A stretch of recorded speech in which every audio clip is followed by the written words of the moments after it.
Awesome. We got some likes. Okay. Hello. Welcome to another edition of Style by God, Style for a Purpose. And my guest today is the fabulous Fontessa. Fontessa, I've known her for several years. She and I attend the same church, World Changers Church International. Yay. Yay. And she is here today joining me to share her story in fashion. She has an extensive history in fashion, and she's 74 years young, so she has a lot of wisdom to share as well. So we're just going to go ahead and get right into it. Sounds good to me. Yes. So first, I would like to know, how did you get started in fashion? Where did it all begin for you? It all began when I was 17. Okay. I opened my own modeling school. You did? I've been an What? entrepreneur all my life. At 17? At 17. A wonderful woman by the name of Bernice Johnson, who you don't really know her name, but if you remember the show Fame, Yes. she was the woman that made it possible for black students to go to performing arts, which is a high school. Uh-huh. So Okay. she and I were born on the same day, and everyone thought I was her daughter. The whole Really? bit, yes. But she was into dance, Uh-huh. and she pushed me and told me, "Go ahead, you can do it, because you got a style that's all your own. It's different than Wow. everyone else." So, that was Wow. it. That really? Yeah, at Okay. 17. At 17. And a lot of my students were old enough to be my mother, my grandmother, Really? as well as young students, because what she did was she rented me a space in her dance studio.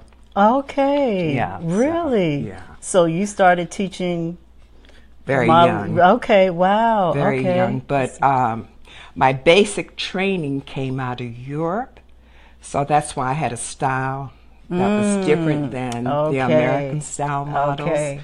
And I was a tomboy, believe it or not. It's hard to imagine Yeah, me a that's hard to tomboy. believe, Fontessa. But I grew up with brothers, Okay. and I was always the first one chosen to be on the softball, baseball, football. But we were all guys. I was it.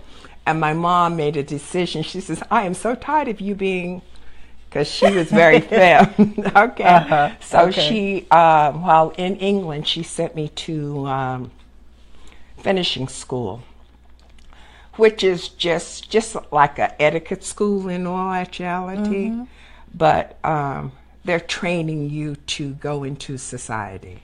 Okay. So, Okay. So did you grow up in England? 3 years. Really? Okay. But I lived in Europe for 9. Oh, okay. Yeah, 9 years. Not that we were rich. My dad was in the service, and during that time, a lot of black families didn't believe in taking their children overseas, but my parents did. My mother was very like me. I'm like her.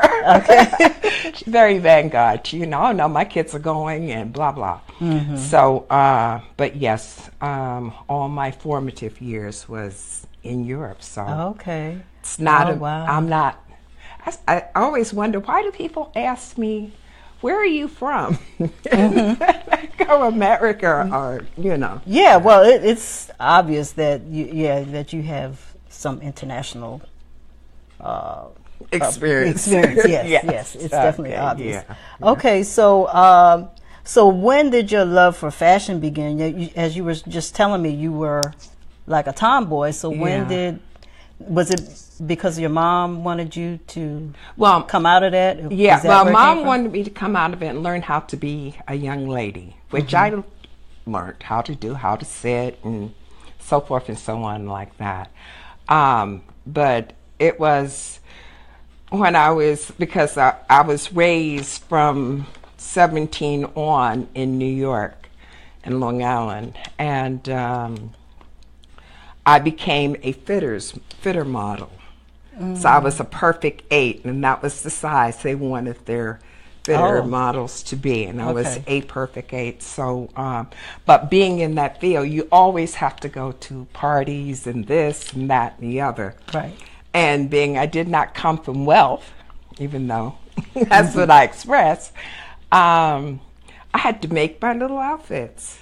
So then I had to look different. Every time you saw me, I had to have something different on and stand out in the crowd to be noticed because, you know, I'm in the fashion, modeling, blah, blah. And I started, people go, where did you get that? I said, oh, I made it, you know, 2 hours. Hour and a half, whatever, just fabric and, you know, I buy 3 yards. 3 yards to me, I can do anything with, right?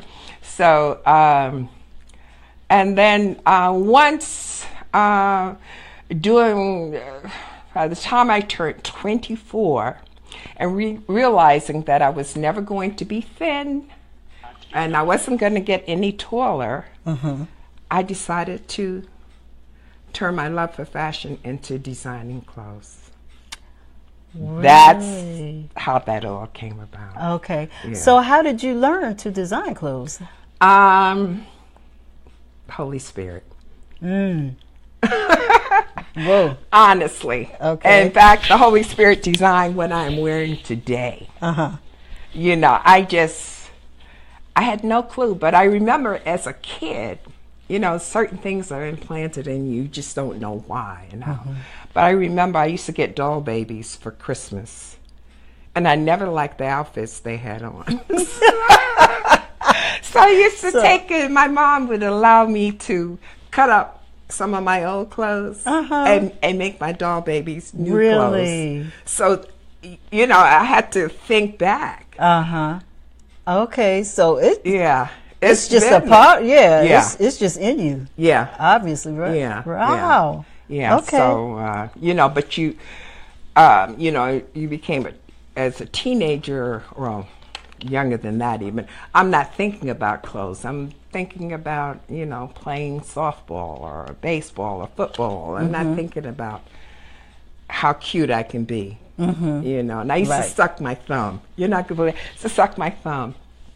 And but my brother had this little friend that I just loved. It was secret love. I had to be maybe 11, 12. And he said to me, I didn't know you sucked your thumb. And they did everything to try to get me to stop sucking.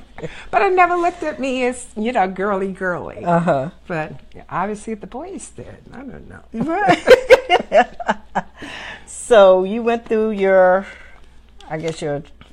tomboy stage, and then eventually you started gravitating towards fashion. When did you know that this was what you were destined to do, that fashion was a part of you? Oh, wow. That's a good question. That's a good question because... Was it a aha moment, or was it just something that you just, I guess, naturally developed into? I sort of naturally developed into it, but I knew that there was nothing I enjoyed and loved more than fashion. Because actually before, I did mention, before I started modeling, I was a professional dancer. So, and through the modeling, through the dancing, I guess I don't want to be kicking my legs up on stage anywhere. So I said, I'll go to the next thing. So that's when I decided to, you know, go off into the fashion field. And I just remember being in the showrooms, trying on things, and I would think to myself, what if they could just do that, you know, but you're a mannequin, so you don't twerk. So I could never say anything, but I would go home and sort of mimic what they have done and do my own changes to it. And that's pretty much what my clothes say too. It's not so much that they're different, but they're just tweaked for a different to a different expression. And when I'm designing clothes, I'm thinking, what do I want my clothes to say? And I learned that from Good. walking the runway. Okay. So you'd have different designers put clothes on you. And like I mentioned before, I was never tall nor thin. But I knew how to carry clothes. So that's how I would get hired. Okay. Okay. I knew how to make that outfit talk. Okay. In other words, Okay. that's what they want you to do. Right. Exactly. And so it kept me working and paid me quite well. Okay, if I may say so. So in designing my clothes, there is an expression, you know.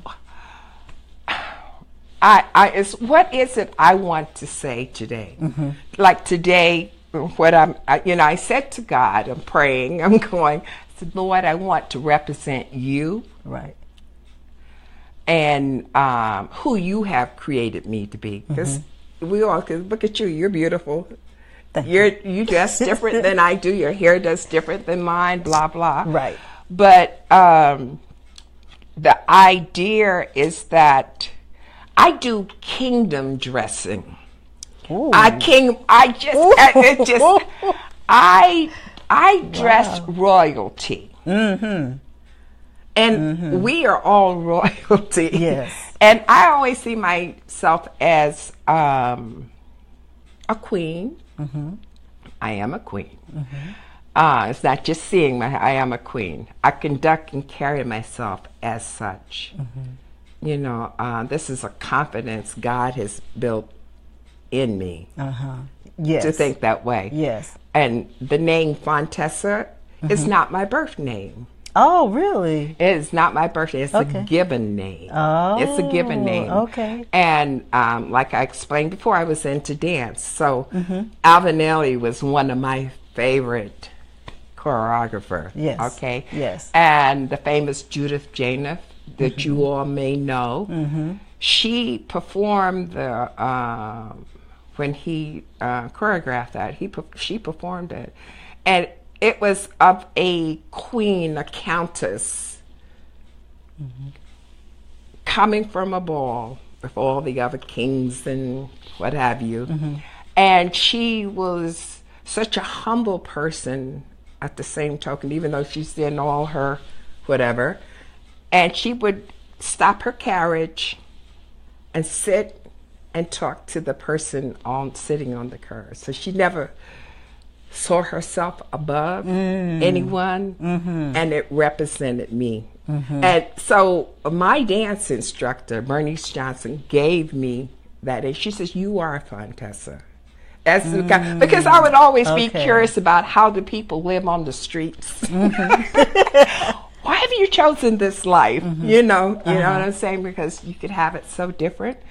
And so it's like, even though I carry myself as a queen, I'm still humble by the people who may be underneath me, quote unquote.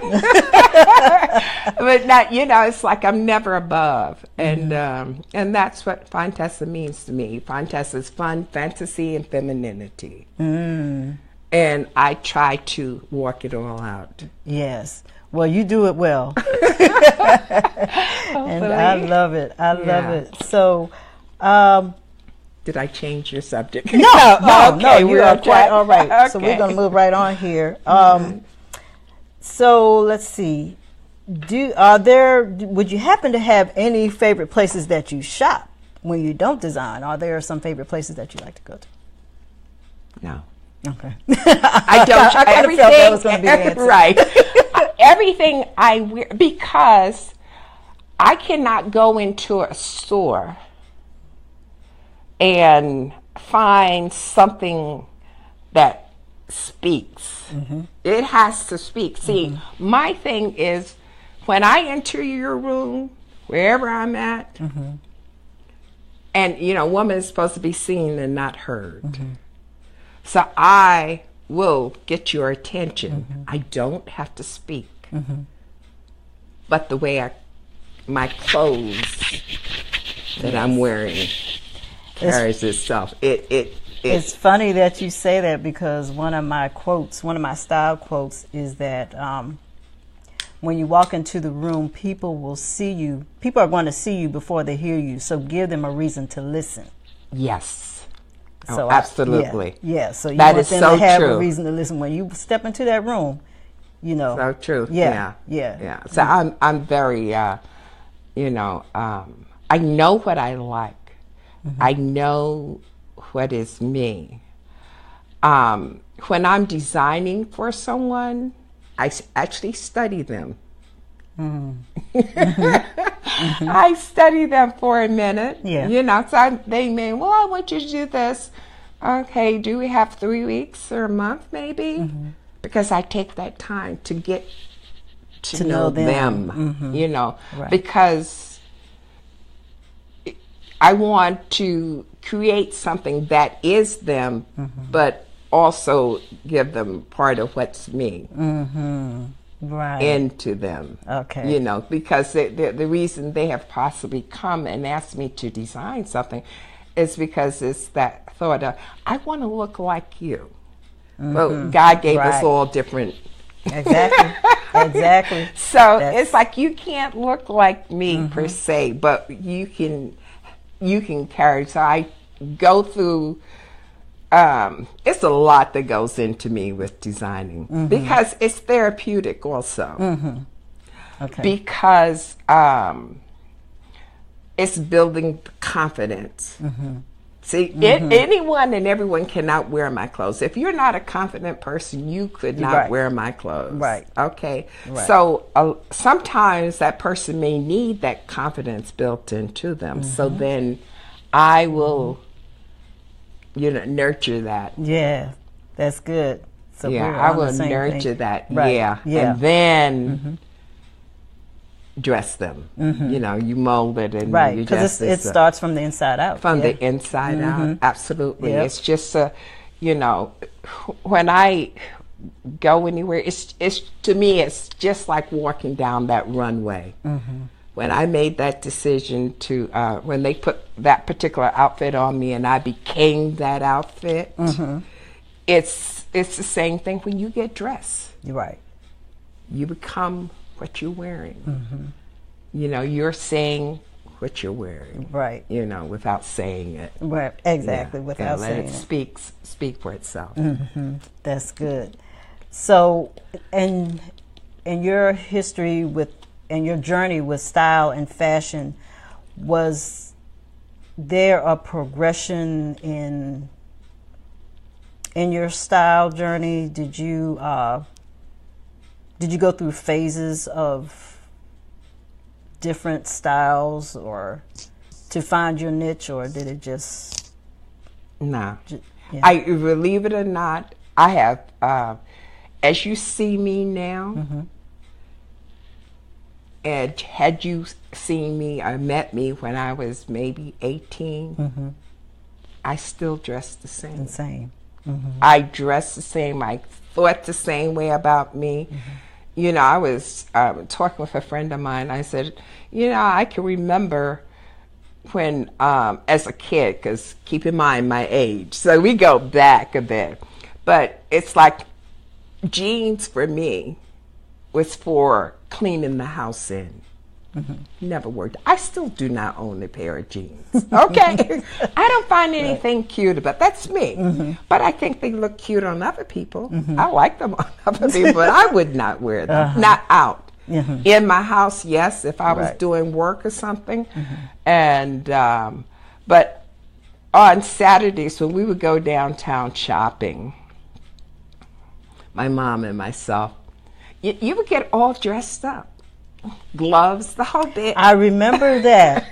I've seen pictures of my grandmothers, when they were younger. And they, and they would, when they would go out or just even as a child, I remember, when they would get up to go out, they were dressed up. That's why they tell you things.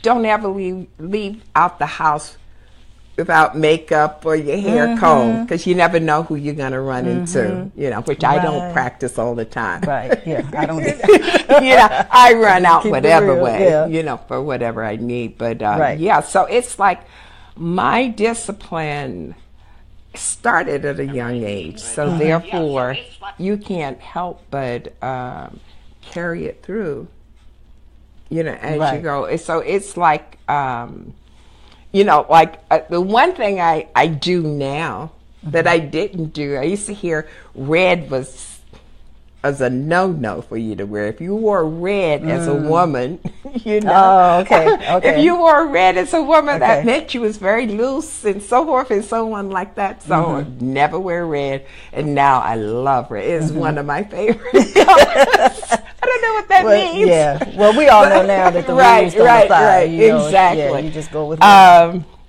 And you know, you learn. Right. You learn what is you and what's comfortably you. Yes. You know, I never allowed the fashion world to dictate how I dress and what I wore. My whole thing is I'm going to dictate to the fashion world. This is what you should be doing. And not only that, see, you got to look at it this way. I'm a woman who designs for women. So I understand our bodies. It's like I will say, I've been blessed to raise 2 adopted boys. I can't sharpen, you know, iron sharpens iron.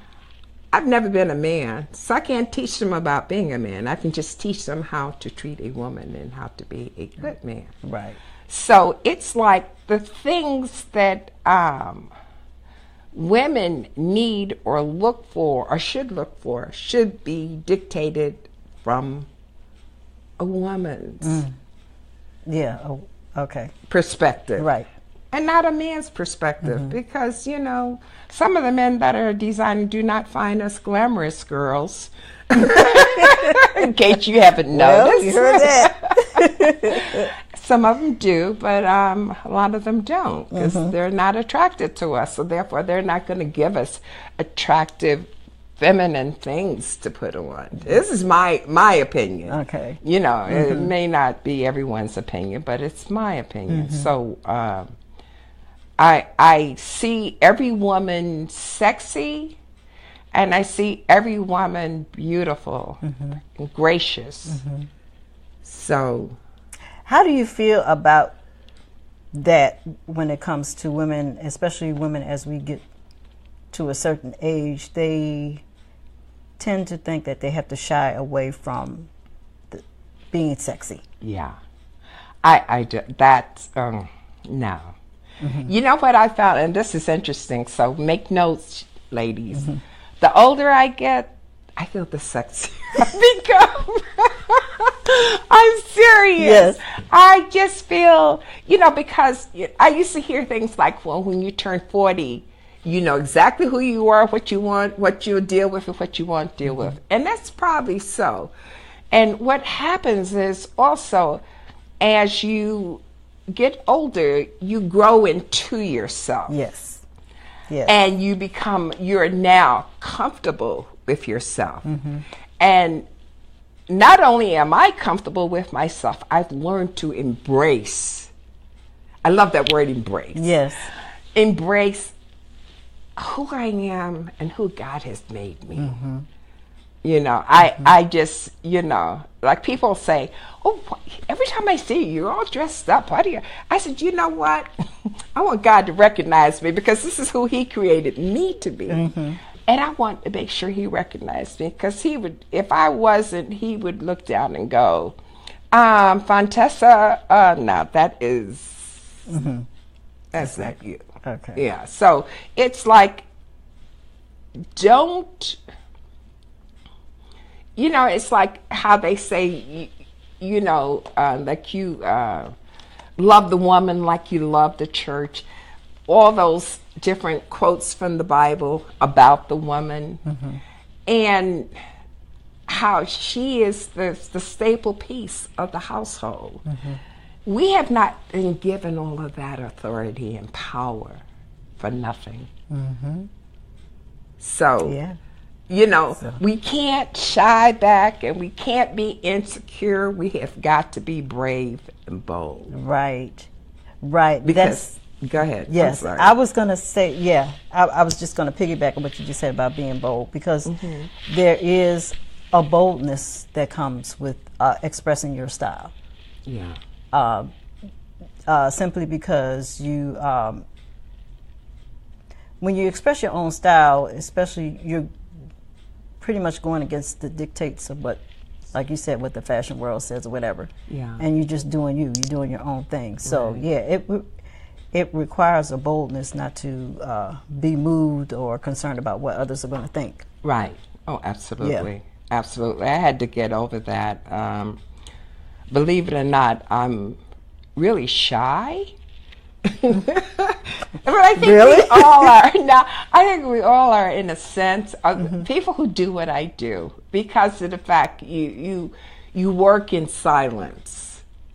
So you're not speaking. It's like, I'm sure there's a side of you that's shy, even though I was labeled that. Yeah, growing up, that's talking. You're the talk show host and so forth and so on like that. But you learn how to master your weakness with your, and make it become your strength rather than your weakness. Okay. And that's what I had to do. Because I remember when I came back to the United States from Europe, and it was my first time really being in a black neighborhood. Doesn't that sound weird? Yeah. Yeah. But yeah. Yes. And the kids would make fun of the way my brothers and I talked. And I couldn't understand. I didn't relate. So because they made fun of us, that made me not speak. Okay. So then I had to go through my mom encouraging me, that's okay. Because, I come from a family of educators, so you had diction was number one there. And it still is, and it is with me now. Right. Still. So it's like, she taught me to, not worry about what they said. I thought I dressed different than the other kids. And I never get in high school, where I went to high school now, it was all Caucasian. And my brothers and myself, we were the only black kids there. And the young lady came to me and she said, I'd like to do a story in the school newspaper on a black family. Can we use your family as... Oh, wow. And you know what? And I thought I lived in a typical black family, okay? And it wasn't until I came back to the United States and met a typical black family, or some typical black families, to realize that I did not. My experience, my exposure, my everything was so totally different. Right. And so it was things I had to learn about me and my culture. Okay. That I didn't even relate. I can remember going up to Harlem. We just got off the plane from Europe, and my dad had it was a Studebaker. I'm sure some people know what that car looks like. Yeah. But anyway, he had ordered one, and we got the car. And the first thing he did was he drove us up to Harlem. Now keep in mind, 9 years in Europe. So we go up to Harlem and we see all these black people. We've never seen so many black people in all. We started rolling our windows up and locking doors. Really? I'm serious. I had no connection. Wow. I had to learn how to connect. And once I've learned about the connection, it was pieces I took and pieces I left over here. Okay. And then, like my mom would tell you, people just have to accept you for who you are. Right. And, Right. Yeah. This Okay. is like really Okay. history. This is like, yeah. So different. you said you became shy because of that experience. So People making fun of the way I do you talk. think that part of that influenced you to go in with your fashion, to Yeah. take that and express yourself through your fashion? Yeah. Yeah, because I couldn't tell you that. Now I can. But when I started out, I couldn't say to you, well, I see myself very wealthy and I see myself as a queen. Right. You know, that was my secret, you know. I am a queen, you know, so it would be, I would watch. I can recall going to, like I said, I follow dance, theater. I'm into all of those creative things, right? And I can recall, and I would show up at everything that was where you should be, need to be. And I would go to the front of the line. I would have on one of my outfits, go to the front of the line, and I would go, excuse me, this is, yes, can I help you? I said, yes, my name is Fontessa. I think my name should be on your list. And I knew it wouldn't be on there. But because of my look and the way I conducted and carried myself, yeah, everything swung back and they let me in. Okay. Because I'm a king's child. Yes, you are. So speaking of a king's child, and let's now take a look at some of your fabulous pieces that you brought with you today. Yeah. Okay. And speaking of this, and I like about you, what is about your style is that I love is that it's so intentional. There's so much attention to detail. Yeah. And you really put a lot of thought into representing. I try. You really do, and I love it. And this is, look here. So tell us about this. What you're wearing right now? This is what I call a staple piece dress. It's just a little simple sheath that I could throw anything over. Okay. Again and wear it. Okay. And I love capes. I do too. They represent royalty to me. This is yes. I'm sitting on my throne, but no, it represents royalty to me and all those kind of good things. This piece here at the neck, am I here? Okay, is, believe it or not, I go to thrift stores. Oh. And I buy little odds and ends. Okay. So this was a little, there were earrings, and I changed it over. And I don't know if you could look at my shoes. My shoes is matching my dress. I covered my shoes. Okay. Oh, so you took the Fabric from here and covered my shoes. And that was a bracelet. Oh, and so I took it and cut it in half so that I would have. Wow, Fontessa. So that's the bracelet that went. So these were the earrings? Earrings. Okay. Wow. So it's only to go to show that you have things already. Exactly. That you don't even. And that's what style is. Style is about somebody else's together. junk is someone else's. And creating and putting it together. Yeah. Putting it together. It's fabric I've had for over 3 years. Really? And I said, oh, it's time to do something with it. So It's fabulous. Yeah. So what else would you like to? Now this over here, I think I'm gonna have to pull this in. I'm gonna step up. Okay, I'm dropping my cards. Okay. But that's okay. You all right? Yeah, I'm fine. Okay, everyone. I'm about to grab Fontessa's, excuse me for a moment. I had to grab these. Okay, so this piece here.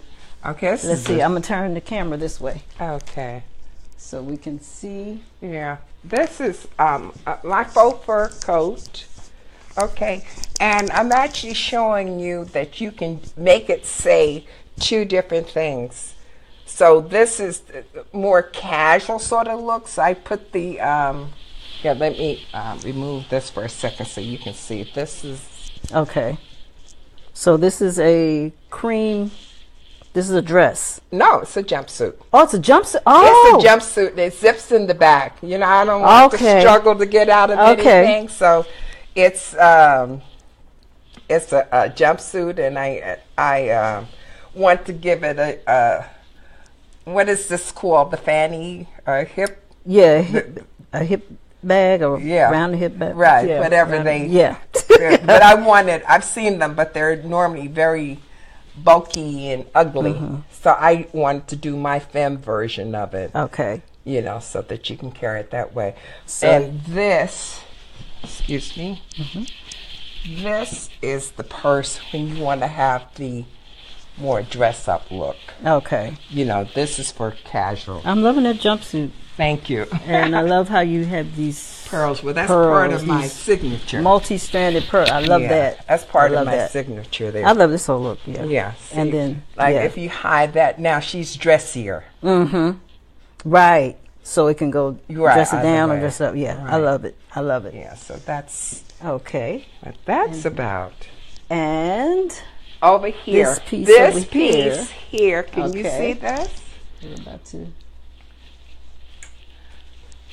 I'll put my in purse in. You closer. see it? This is my I probably purse. My gold digger's purse should. that matches my dress. Okay.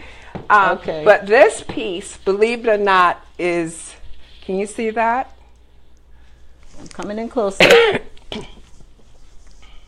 Oops. Okay. There we go. And this piece, believe it or not, it has all the little shingles and what have you on it, is over 20 years old. Really? So when I did this, this has the coat to match. This is once again what I call a piece to talk.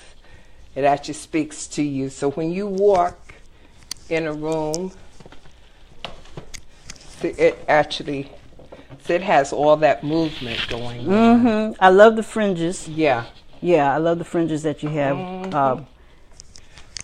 Can everyone see? I'm gonna let you. So this is, like I said, a 20-year-old piece, which it can be worn now. All of my pieces are not all. Some of my pieces I did 20, 15, whatever years ago, but they never go out of style. Right. Exactly. They never. They're going I to love look it. and say exactly what they were supposed to say. This is another piece that I did, believe it or and not. we're gonna bring this over here. Okay. Put the camera back here, and you can come step over here and show that piece. This Which is is also Yeah, come in French. close. This is the jacket. This is actually two dresses, but I took it and Okay. So this is. I don't know if you all can see that. but this is over 20 years old also. Okay, this is over 20 years old. This is a jacket.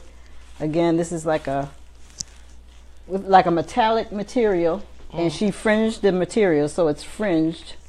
The jacket is fringed, and then you have the dresses underneath, and the dress is like a maxi dress, and it's fringed all the way down at the bottom. Okay. That's beautiful. Okay, thank you. Okay. Let me take you to this. I'm just showing you my 20-year-old This, pieces. this, 20 years old, do you believe? this. But it's so now, you know? This. Okay. Can you all see that? I think so. This is gorgeous. This is like a royal purple, Yeah. and what is this? How is the top made? It's like it's sequined and lace and Yeah. It's a bustier, Yeah. but it's bustier, Yeah. and it's Very attached pretty. to the skirt, which has a split, and the split is fringed. So the material is fringed at the split. There's nothing new under the sun. Nothing new under the sun. Then she has the shoulders with fringe Yeah.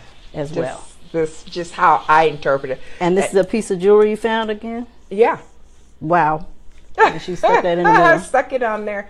Okay, and we're going to show a couple of your bags, and then we're going to have to. Okay, Wrap wrap up it up. soon. Oh my God.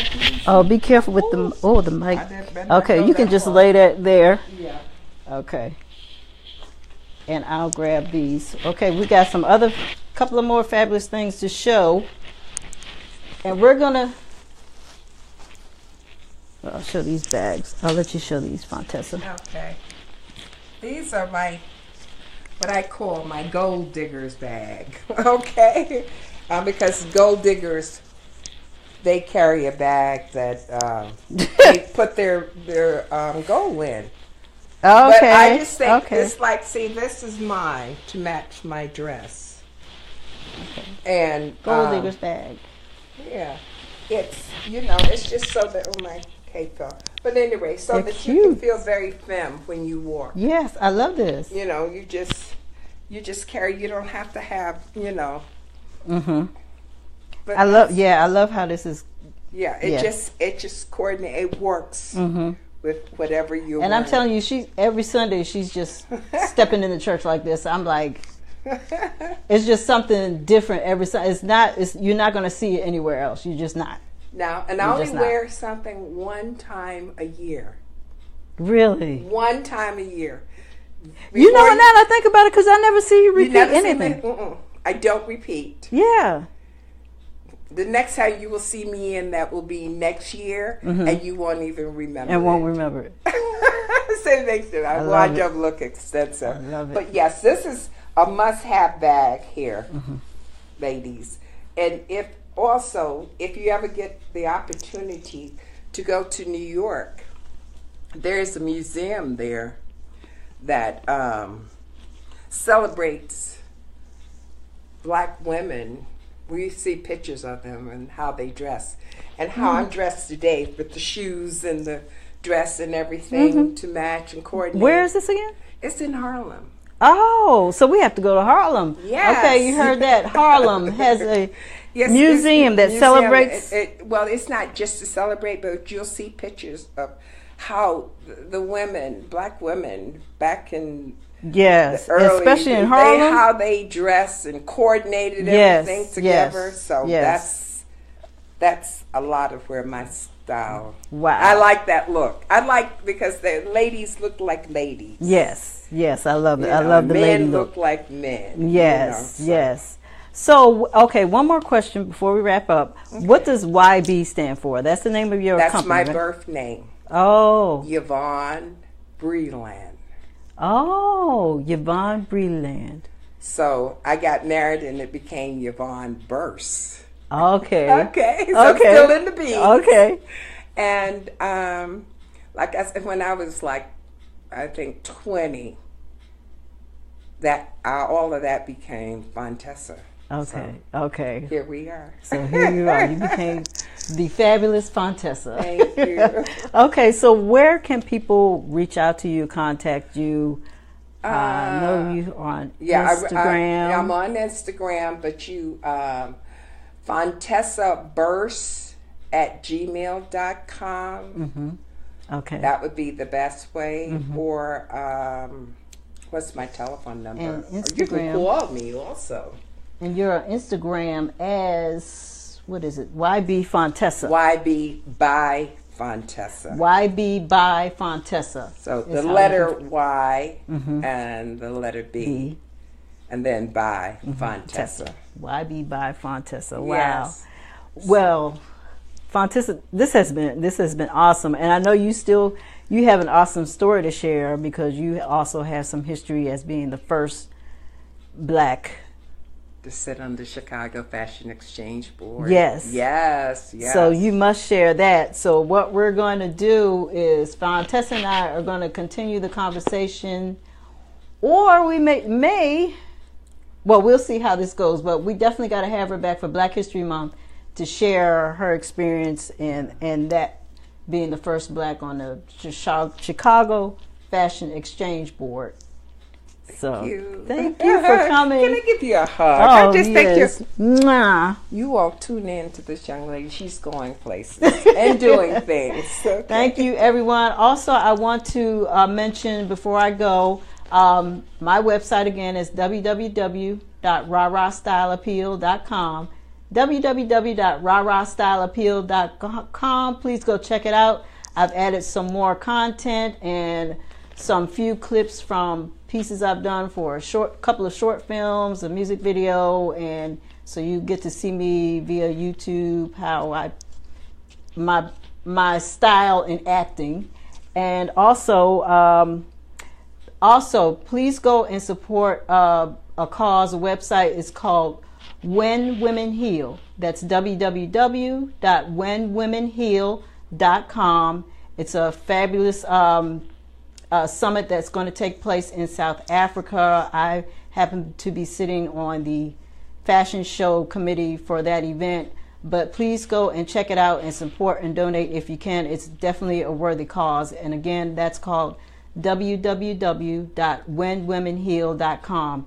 And I'll see you for our next broadcast, again, where I will be interviewing an awesome couple, Don and Sierra Bobo. Sierra is the founder of flylife.org, which is a mentoring program for young girls ages 8 to 18, sharing the message on how to be fly from the inside out.